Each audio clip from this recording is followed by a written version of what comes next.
We're checked in. Now, gotta unhook the Bronco and hope that Allie can drive the half a mile back to the campground that he was talking about, being that it's dark and she's blind after dark. It's gonna be interesting. Let's see how it goes. There's Chuck and Allie. You're over the hill, buddy, and I'm not talking about your age. So we're in site 29 here. It's pretty good size. We got a nice little side yard here, which is good. You have pups. One kind of weird thing is the water hookups are way behind the RV. Had to use an extra hose to get to that. But the electric is hooked up normal. We'll do a little drive through here of the campground and show you what some of the sites look like, as a lot of the sites along the river's edge are going to be more for smaller rigs. There are a few sites that you can fit in, but probably, like I say, more geared for the smaller rigs. And then on the second loop, a lot more larger rigs. You could probably fit in here.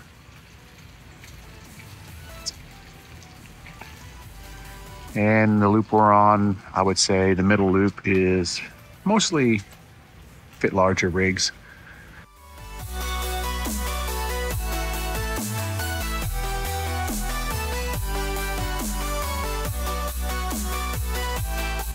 So if you are going to own an RV, you better be prepared to try and fix some of these little issues yourself. And that's what the plan is for us today. We are going to, while we're here camping at Sebastian Inlet, I'm going to take advantage of a couple of these mornings to fix a few of these little issues. So it is Saturday morning, just had breakfast, and now going to start doing some home repairs. Motorhome repairs, that is. So something that we noticed on our last trip is that this particular recliner right here is sitting lopsided down a little bit. Now, we've always noticed since we bought it that when you look down the line, you can see how the last seat down there sticks out farther. And when you're walking down through, when the slides are closed, it gets so tight there that Nikki can't even squeeze through. So I just did some investigating. There's definitely more room to slide these back, just like 3 lag bolts that hold them down. I'm going to take them loose. I'm going to move them back a little bit, and that should give us more access in the closed up travel mode too. And hopefully I can figure out why this sofa here, this particular theater seat, is a little crooked right now, and get that straightened up. You gotta be prepared to do some of these things yourself if you own an RV, if you're able to. Otherwise, brand new doesn't matter. Brand new doesn't matter. It was like when we were buying it, Miguel was like, we talked about having an inspector. He's like, why? It's brand new.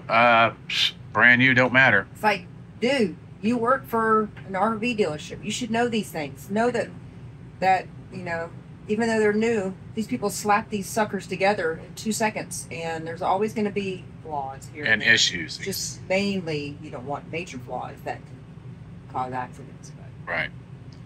All right, so I'm gonna try fixing it. Let's hope it works.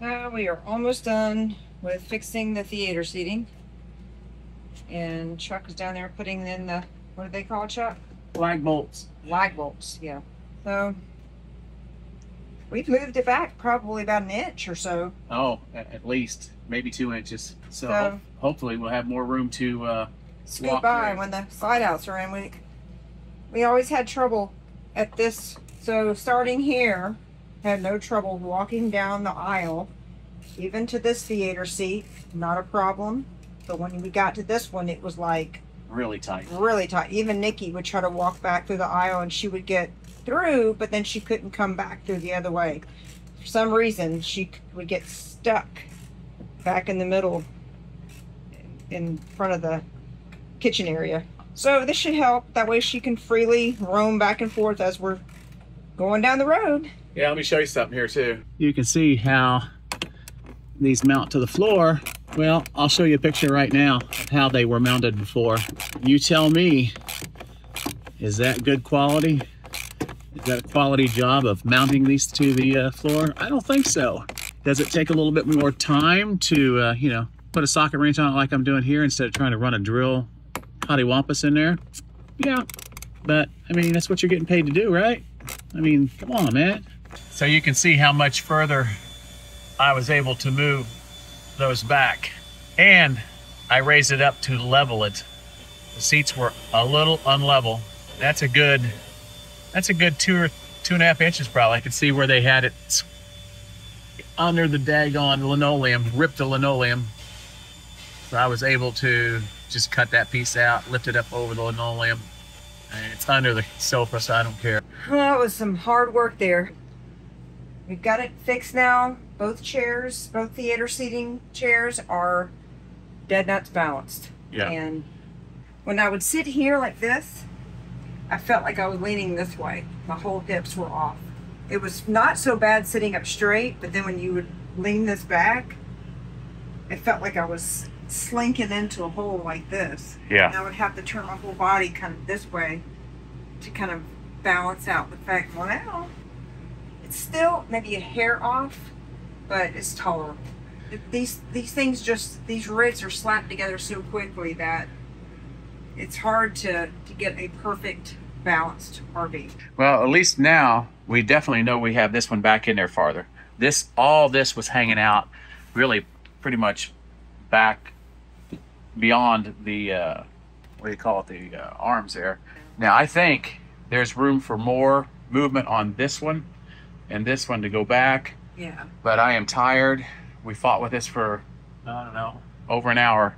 Well, we'll test it out when we're going down the road with it in closed position and see how it feels. And if we have enough room for us and Nikki to get back there easily, then that's good enough.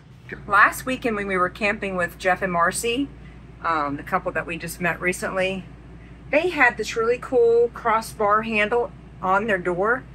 And it's kind of hard when you're trying to close the door with the handle to get it slammed good enough.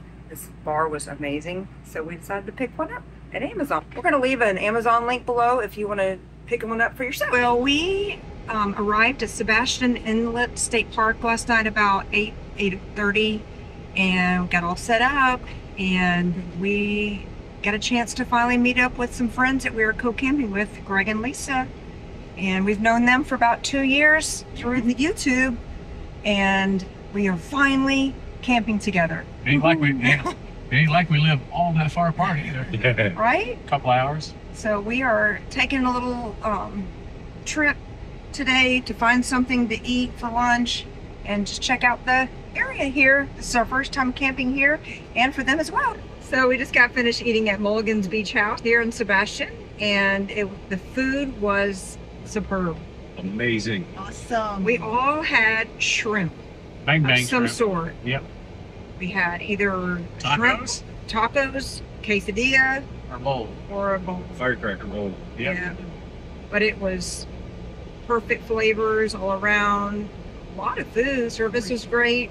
Our waitress was so sweet. Prices were reasonable. Scenery was beautiful. Typical for Look out over the water. beach floor. So nice. So if you're in this area, you gotta check it out. We should have asked her if it was dog friendly out there, you know? Well, that's true.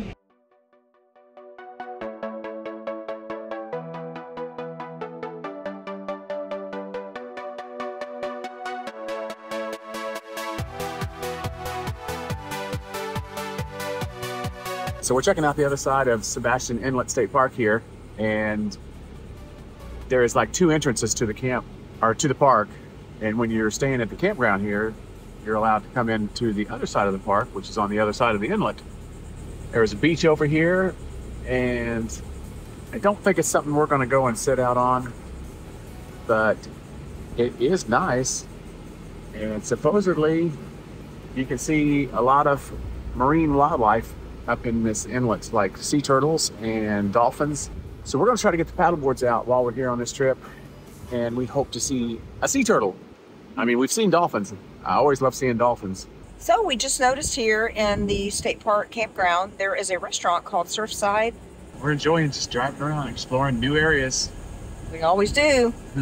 So it's just us guys today. This is our last morning here. We're going to go do some paddleboarding. We're hoping to see some turtles. That's my goal. Or dolphins. Or manatee. Or manatee, yeah. I would. Hey, anything. I'll see big fish even. I don't care.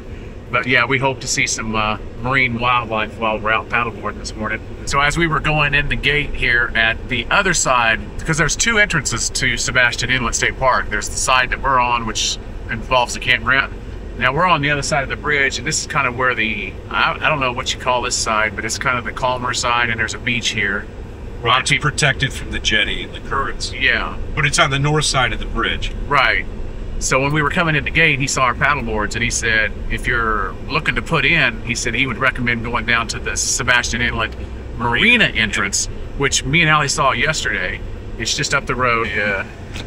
You can actually see the campground. It's like right in there. So this is pretty awesome. We're sitting here just enjoying the show, watching the pelicans do some fishing. How awesome is this?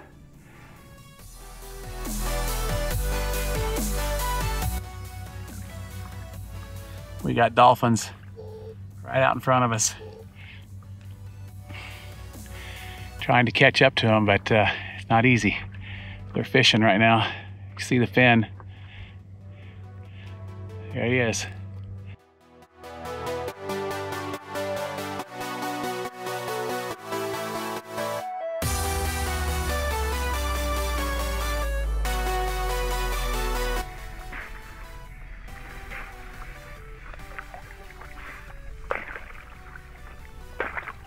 So Craig and I just got back a little bit ago from doing some paddleboarding. As we were telling you this morning, we were going paddleboarding without the girls. That was such a fun experience, but now we're hungry. Water, being on the water makes you hungry, and what better place to go try than a seafood place? We're gonna try out this place called Squid Lips. I just love the name, and the restaurant is right on the water. Like literally, you are like an island. The restaurant is like an island on the water. You have to cross it on a long pier. Yeah, a long pier to get to it. Food might suck, we don't know, but the name of the restaurant is cool. So we're gonna go try some squid lips, honey. She doesn't know what it is.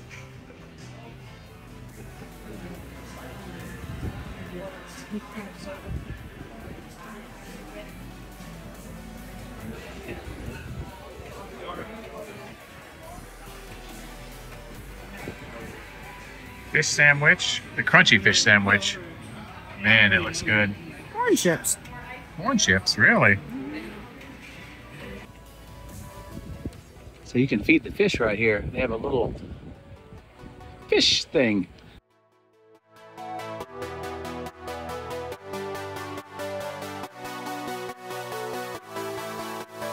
So we're actually on the historic jungle trail here at Sebastian. We just kind of happened to see the brown sign and said, hey, you want to look that up and see what it is?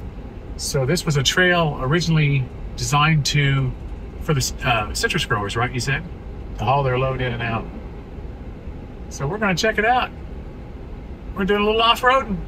All of a sudden, it's a very washboard road back in here on the jungle trail. But I tell you what, this was a nice little side find. But I think when we go down to Fort Pierce later tonight, we'll take the other side of the jungle trail and see where that leads. And we come to Sebastian not to off-road, but hey, here we are off-roading, getting some mud on the tires. Oh, I don't know if this is mud we're coming up to or if this is nuclear waste. We're gonna go through it though. So if you guys are ever staying here at Sebastian Inlet State Park and you have an off-road vehicle, you don't even really need an off-road vehicle, but it's just basically a dirt road. If you're looking for a little nice drive through nature, check out the jungle trail.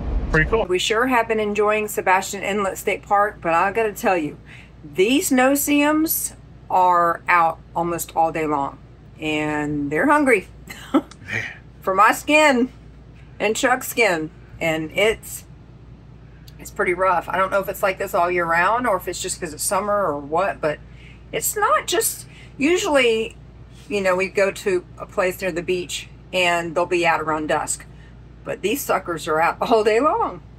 So make sure if you want to sit outside, you bring a box fan and bring plenty of bug spray, So you're prepared. Well, it's like reminiscent of, what was it? Gamble Rogers. We're in the middle of a hurricane, folks. Literally. We're getting ready to head down to Fort Pierce. And this happened. This is what we're in the middle of, folks. Yeah, right now. right in the middle of it. Right in the smack dab middle. We are back on the jungle trail. And as Allie says, it definitely feels like a jungle now with the rain. A lot more mud this time, a lot more water to play through.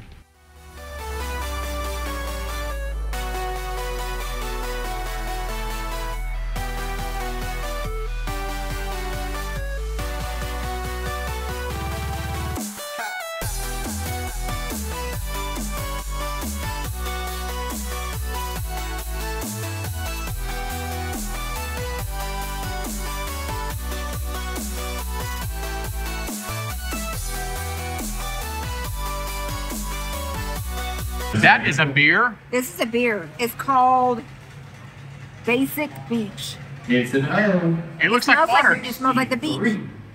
It does. It smells like the beach. And it's but it looks like water. It looks like water, but it's not. It's not. Cheers.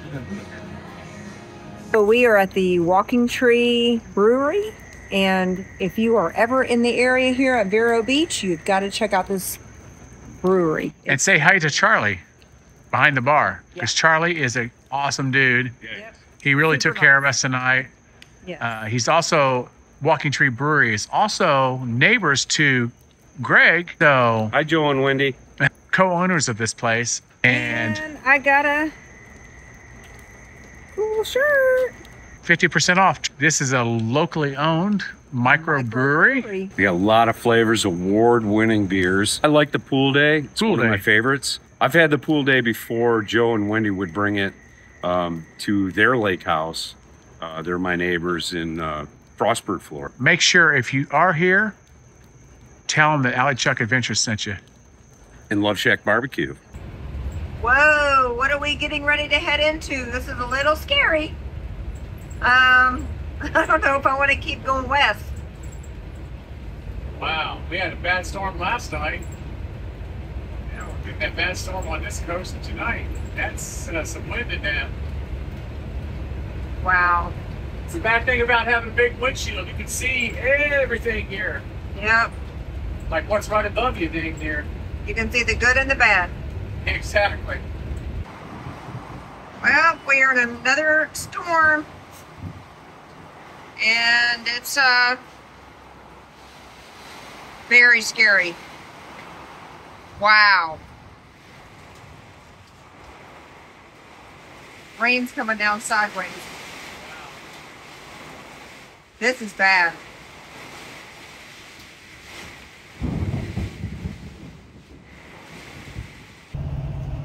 Hey guys, well, we are almost home from our trip here on the Atlantic coast. We had a great time hanging out with Greg and Lisa. Greg, a couple extra days. See, I noticed in our Facebook feed that it came up with some pictures from Nashville a year ago today. We were heading home from Nashville. 14-hour drive, almost home, and we blow out a tire on the way home just as we cross into Florida. And we're gonna put a link up above for you to check out that video. Almost gave up RVing at that point. Pretty much. Had a wonderful time on this trip. It was just so nice being able to relax before I go back to work, which is actually in a couple days. I go back to school. Summer vacation is over.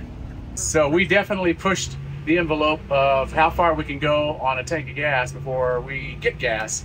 We pulled in off of the interstate, 16 miles to empty. And by the time we went just a mile up the road to the gas station, we were down to 13 miles to empty. And then when we pulled into the gas tank, 10 miles to empty. I told Chuck, I said, you just love pushing the envelope, don't you? I hate getting gas, but I'll tell you what, it's a lot easier getting gas in this RV than it is the trailer. I know I've said it before, but wow, it's so much easier to get to the gas pumps, and the Bronco just tracks right behind me. So, all right, we're gonna wrap it up. We will see you guys in probably a couple weeks because we're gonna take a little break and get a little housework done. Yes. So, Much needed housework. all right, we'll, and plus Allie has to get settled back into school, so it always takes a couple weeks for her to get back into the routine. That's right. All right, guys. Thanks for watching. We'll see you guys in the next one. Bye, guys.